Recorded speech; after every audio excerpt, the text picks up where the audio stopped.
बहुत बहुत धन्यवाद।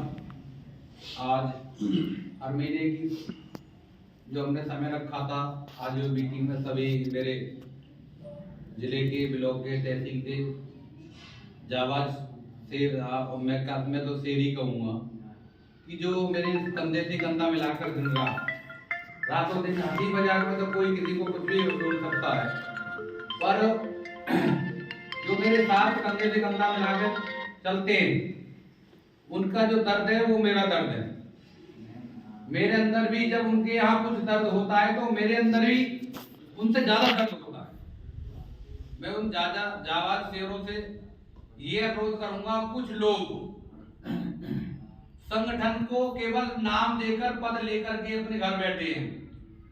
मैं राष्ट्रीय अध्यक्ष जी से भी इस विषय में बात करूंगा। जो लोग घर बैठे हैं पद लेकर के, ना तो कभी सदस्यता मीटिंग में आते हैं, ना महीने की मासिक मीटिंग होती है उसमें मीटिंग में आते हैं, ना ही कोई ज्ञापन तहसील पे होता है उस तहसील के ज्ञापन में आते हैं। फिर वो किस काम के, संगठन के लिए क्या काम कर रहे हैं, उनसे भी ये हम जवाब मांगेंगे जल्दी। और जो लोग ऐसे कृत्य को कर रहे हैं, पद लेकर के बैठे हैं, वो अपना त्याग पत्र दें और कहीं भी अपनी व्यवस्था देख लें। संगठन में रह करके या तो तन से सहयोग करो या धन से सहयोग करो। आप पर समय नहीं है तो आप धन से सहयोग करो। संगठन को सभी चीज की आवश्यकता है, बिना धन के भी संगठन नहीं चलता है। भाई आप धन भी दे नहीं सकते, तन भी दे नहीं सकते, मन भी दे नहीं सकते, फिर किसके लिए बैठे हो? आप समस्या देने के लिए बैठे हो संगठन को, केवल कि समस्याएं हम संगठन को दें। जब आप पर कोई आपत्ति आई तो हम संगठन के कार्यकर्ता हैं, अन्यथा संगठन पर कोई आपत्ति आई, संगठन को आपकी आवश्यकता लगी तो आप संगठन के कार्यकर्ता नहीं है। आप घर जाकर के मोबाइल बंद करके बैठ जाते हैं। कहीं मीटिंग होती है तो आप पर कोई कॉल करता है, दूसरे दिन हम उस दिन रोड पर खड़े थे और सब लोगों ने मोबाइल बंद कर दिया। एक बताओ, देवू ठाकुर को क्या आवश्यकता है? जो काम आप कर रहे हो देवू ठाकुर नहीं कर सकता है क्या? भाई मैं अपने बच्चों को समय नहीं दे पाता हूँ, मैं अपने घर समय नहीं दे पाता हूँ, मैं आपके साथ दिन रात 24 घंटे हर समय तत्पर रहता हूँ। अपनी बाइक से, चाहे दूसरे की बाइक पर, पैदल, जैसे भी समय मिलता है मैं समय आपको देता हूँ। बेटा मुझे कोई चुनाव लड़ना है, मुझे कोई राजनीति करनी है, मुझे कोई विधायक, एमएलए, एमपी तो नहीं बनना है। मैं तो इसलिए आपके साथ खड़ा हूँ कि आप पर जो आने वाली विपदा है, आने वाला जो समय है वो बहुत भयंकर आएगा। आप देख लेना, ये चीज की शुरुआत हो गई है। जिसकी लाठी होगी उसकी भैंस होगी, और जो संगठित नहीं होगा वही लुटेगा और वही पिटेगा। जो परिवार संगठित नहीं है आप उनका हाल देख लीजिए, वही लुटता है और वही पिटता है। गांव में भी स्थिति यही। और जिसका परिवार मजबूत है, पहले कहते थे ना मुझे, जिसके पास 50 लाठी है, 100 लाठी है, उसकी गांव में पहले चलती थी। तो मेरा उद्देश्य यही है, हम घर परिवार को भी समय दें और संगठन को ही समय दें। और संगठन में हर आदमी की इच्छा की पूर्ति नहीं हो पाती है, बहुत सारे मतभेद भी हो जाते हैं, बहुत सारी समस्या हो जाती है, उनको बैठकर ही सुलझाया जाता है, ना कि घर बैठ करके वो समस्या नहीं सुलझती है। मैं ये कहता हूँ मैं सारी चीज सही कर पाता हूँ, मैं सारी चीज नहीं सही कर पाऊंगा। भाई किसी के लिए सही हो रही है, किसी के लिए गलत भी हो रही है। सभी के लिए लोग मैं अच्छा नहीं बन पाऊंगा, किसी के लिए मैं अच्छा भी हूँ और किसी के लिए बुरा भी हूँ। अब मैं जिन लोगों के लिए बोल रहा हूँ उनके लिए बुरा हो जाऊंगा। सभी के लिए अच्छा कोई नहीं बन पाता है, और सभी के लिए वातावरण समय नहीं दे पाएगा आदमी। कभी ऐसा होता है कि हर समय में मोबाइल मेरे पास नहीं है। अब मैं खेत में, मैं भी खेती वाला हूँ, खेत में पानी लगा रहा हूँ, मोबाइल मेड़ पर रख दिया, किसी ने कॉल करी, भैया फोन नहीं उठा, तो कहेगा जिलाध्यक्ष तुम्हारे फोन नहीं उठा रहा है। अगर जिलाध्यक्ष 10 दिनों से फोन कर रहा है, वो फोन नहीं उठा रहा है तो कोई दिक्कत नहीं। अगर एक दिन उसका 1 मिनट में फोन नहीं उठाया तो दिक्कत है। आप एक ब्लॉक, एक तहसील, एक गांव देख रहे हैं। जिला अध्यक्ष 1200 गांव जिले में देखता है, 7 तहसील देखता है, 16 ब्लॉक देखता है, उसके पास आसपास के जो जिले हैं उनको भी देखता है। अगर आप आसपास के जिला अध्यक्षों की, तहसील अध्यक्षों की कॉल आती है, वो भी उसे रिसीव करनी पड़ती है, वो भी देखना पड़ता है। उसके ऊपर प्रदेश के कारण, प्रदेश बैठा है, मंडल बैठा है, राष्ट्र बैठा है, सबको सुनना पड़ता है। तो जिला अध्यक्ष की जिम्मेदारी बहुत सारी होती है। आप दूसरी तहसील में नहीं जा सकते हैं, तो जिले में आप नहीं जा रहे हैं, आपका तो चल जाएगा, जिला अध्यक्ष को वहां जाना ही पड़ेगा। राष्ट्रीय मीटिंग में आपको जाए ना जाए, आप पर कोई भी वो नहीं है। अगर जिला अध्यक्ष राष्ट्रीय अध्यक्ष की बात की अवहेलना करता है तो उस पर कार्रवाई होगी, उसे तो जाना पड़ेगा। तो जिला अध्यक्ष आपको 100%, मैं ये कह रहा हूं 1% ऐसी होगा जो मैं मीटिंग में उपस्थित नहीं होऊंगा, मैं आपको 100% समय देता हूं, हर मीटिंग में देता हूं, हर पंचायत में देता हूं।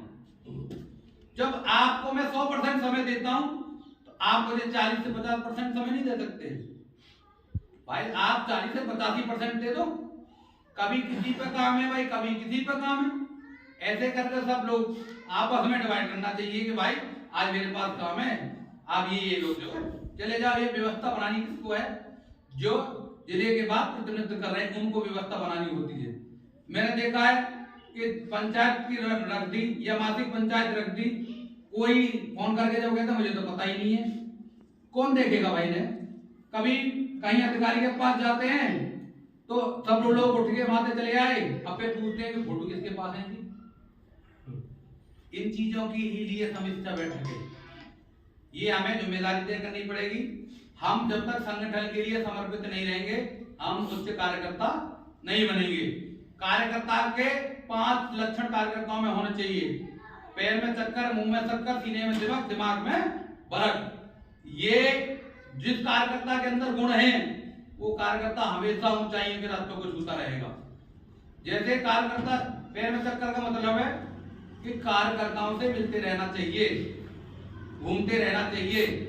अगर जिस जिले का जिला अध्यक्ष सक्रिय नहीं है उस जिले में संगठन नहीं चल पाते होंगे, क्योंकि जिसका नेतृत्व ढीला है वो ना तो उसका धरना सफल होगा, ना उसकी पंचायत सफल होगी, ना ही संगठन चल पाएगा। सारी व्यवस्था नेतृत्व के ऊपर चलती है। जैसे हमारे देश का नेतृत्व आप देख लीजिए, हमारे देश का नेतृत्व ऐसे बब्बर शेरों के हाथों में है जैसे कि हमारे उत्तर प्रदेश के माननीय मुख्यमंत्री योगी आदित्यनाथ जी है। आज सब लोग कुछ लोग पहले तो मुख्यमंत्री का नाम ही नहीं जानते थे, आज 5 साल से 6 साल के बच्चे को पूछ ले हमारे उत्तर प्रदेश का मुख्यमंत्री कौन है। तो ये नेतृत्व की तो बात है, ये एक सतर्कता की बात है और जागरूकता की बात है कि जो ऐसे लोगों के हाथों में हमारा नेतृत्व है जिन्होंने देश को और प्रदेश को अच्छे ऊंचाइयों पर ले जाके रख दिया है। अब आइए संगठन पर। संगठन में हमें ज्यादा से ज्यादा समय देना चाहिए और संगठन ये नहीं कि मैं कोई भाषण देने से काम चल जाएगा, काम करने से ही काम चलेगा। जो तहसील अध्यक्ष है वो अपनी कमेटी बनाए, जो ब्लॉक अध्यक्ष हैं वो हर गांव में एक आदमी को जरूर जोड़ लें। भाई जब तक आपके पास ग्राम अध्यक्ष नहीं है तब तक आपका संगठन मजबूत नहीं है ब्लॉक में। और तहसील वाले तहसील की कार्यकारिणी बना लें, अपना ब्लॉक अध्यक्ष बनाए, तहसील की बनाए टीम और अब इनसे काम कराएं। तो जिला अध्यक्ष आप हर तहसील में उन्हें तहसील अध्यक्ष बनाने पड़ते हैं, ब्लॉक अध्यक्ष बनाने पड़ते हैं, उनको देखना पड़ता है, वहां जाके दूसरी तहसील में भी देखना पड़ता है, सभी जगह समीक्षा बैठक करनी पड़ती है। जिला अध्यक्ष एक तहसील के लिए नहीं होता है कि एक ही तहसील में जिला अध्यक्ष भागा घूमा फिरे, भाई सभी लोगों के कार्य कराने पड़ते हैं। रही उसकी क्या नाम है, हमारे आप 19, 20, 21, 22 का जो चिंतन शिविर अब के परेड ग्राउंड में लग रहा है। पहले तो काफी दूर था कुंभ की वजह से, अब के परेड ग्राउंड में मात्र 300 मीटर दूर है संगम से। जो हर साल पहले परेड ग्राउंड में लगता था, मात्र संगम से 300 मीटर दूरी पर है परेड ग्राउंड, वहीं पे शिविर फिर लग रहा है। और ज्यादा से ज्यादा संख्या में सभी लोग शिविर की तैयारी करें और शिविर में सब लोगों को जोड़ें। इसका प्रचार प्रसार हर रोज एक पोस्ट संगठन की चिंतन शिविर की करें। और जब भी हमारी कोई मीटिंग हुआ करे, जब भी हमारा कोई धरना प्रदर्शन हुआ करे, तो कम से कम उसकी खबर 10 दिन तक आपके फेसबुक और ट्विटर पे और इंस्टाग्राम पे रहनी चाहिए, क्योंकि इससे आपके जो क्षेत्र की जो संगठन की आवाज है वो शासन प्रशासन और जो आपके संगठन को सब लोग देखते हैं, इससे संगठन का भी प्रचार प्रसार होता है और आपको भी लोग सोशल मीडिया के माध्यम से जानते हैं और पहचानते हैं। तो मैंने देखा है कुछ लोग तो शेयर भी नहीं करते हैं संगठन की खबर को, भाई इतना तो आप कर ही सकते हो कि जो पोस्ट डाल रहे हैं, सोनू भाई भी डालते हैं, वो संबित सिंह डालते हैं, भाई शिव कुमार भी डालते हैं, बहुत लोग अपनी पोस्ट लगाते हैं सब लोग। तो कम से कम संगठन के जब अपने ही लोग उसे लाइक नहीं करेंगे तो और कौन करेगा? सभी लोग ज्यादा से ज्यादा ये मन बनाए कि अपने लोग जो भी, जैसे प्रधान जी डालते हैं, पोस्ट डालते हैं, जितने भी लोग देखेंगे अपने लोगों की पोस्ट है उसको जरूर लाइक करें, उसे शेयर जरूर करें कि ज्यादा से ज्यादा उसका प्रचार प्रसार हो। आपने देखा होगा, आप थोड़ी सी सतर्कता बरतने लगे, थोड़ी देर संगठन में सक्रिय होने लगे सोशल मीडिया के माध्यम से, तो कुछ संगठन जो है वो भी सक्रियता बढ़ाने लगे सोशल मीडिया पर। तो आप जो कार्यकर्ता हैं ज्यादा से ज्यादा लोगों को सक्रिय करें इसके लिए और मेहनत करें। मैं यही आपसे कहना चाहूंगा। और हमारे बीच में जो समय समय पर समाज सेवा करते हैं प्रधान जी, अशोक प्रधान जी, वो भी समय समय पर मजबूत होते हैं। इनका बहुत कीमती समय बैंक में देखते हैं। उसके बाद कोई भी दुर्घटना में ज्यादातर देखता रहा हूँ, कोई क्षेत्र में दुर्घटना होती है, कोई भी अकस्मात निधन होता है, वहां पहुंचते हैं।